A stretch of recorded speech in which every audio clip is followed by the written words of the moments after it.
Hello, today I'm going to show you how to reach debugging mode. This is Android debugging mode. For example, we are going to show this now on that machine here. This is a Lenovo Idea Tab Pro tablet, and it works with Android 14 so far. And we are going to make this for more accurately. It's called USB debugging. This is a special feature found within the developer options on the Android devices. It allows the developers like us to connect their devices to a computer and perform a range of advanced actions that go beyond simple file transfer, of course. That means we can use it for troubleshooting. Okay, that means debugging itself. This is let's install and test apps. They are built in the environmental like Android Studio directly on a physical device, for example. Or we can use Logcat.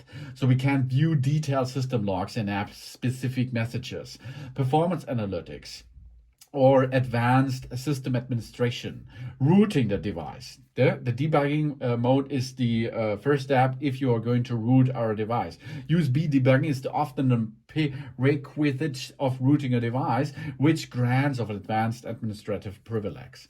Site loading apps, backups, ADB shells, or for testing and configurations, visual feedbacks. We can enable the settings that provide visual feedback, GPU profiling, and so on. To reach that, we have first to go some steps. In Android 14, we go to settings. Then we see the settings now. We go down about the device. And if we search in our Android 15, it was not 14, it's Android 15 device, we can see and search for the software version of the Lenovo here. We can push there, 1, 2, 3, and you see 4 steps away from being a developer. 5th, 3 steps away. 2 steps and only 1 step, and now we are there. That means we have to enter, we push 7 times on the build number or the software version. And then we have the Lenovo security keyboard. So we enable now, and now we are in the system. Now you are able to use the general settings with an developers options over there. There are the developers options, and of course they are now enabled. Yeah, and now we can see and go down with all that information. We can enable, disable some stuff, OEM locking, capture portal mode, running services, DSU loader, and we come here for debugging. So we can enable then debugging, and it gives us an information about that. This is intended for development purpose only, of course. Yeah, we switch to OK, and now we are in debugging mode.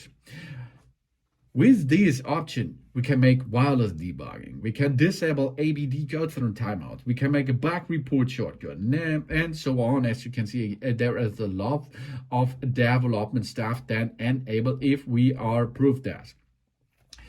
But for security reasons, the Android debugging mode is disabled, of course, by default. When active, it can potentially be a security risk for us. If our device is connected to an untrusted computer while debugging is enabled, that computer could gain a full access to the device data.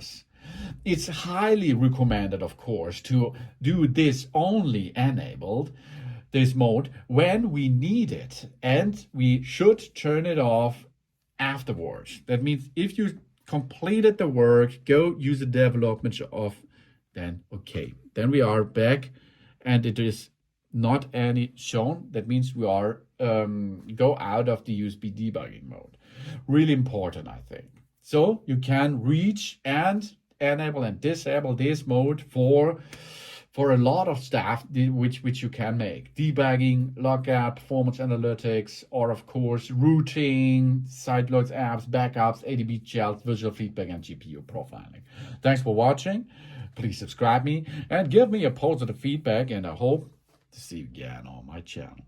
Soon. Of course, this debugging mode is you can select in nearly every Android version, of course, on other devices too. Soon.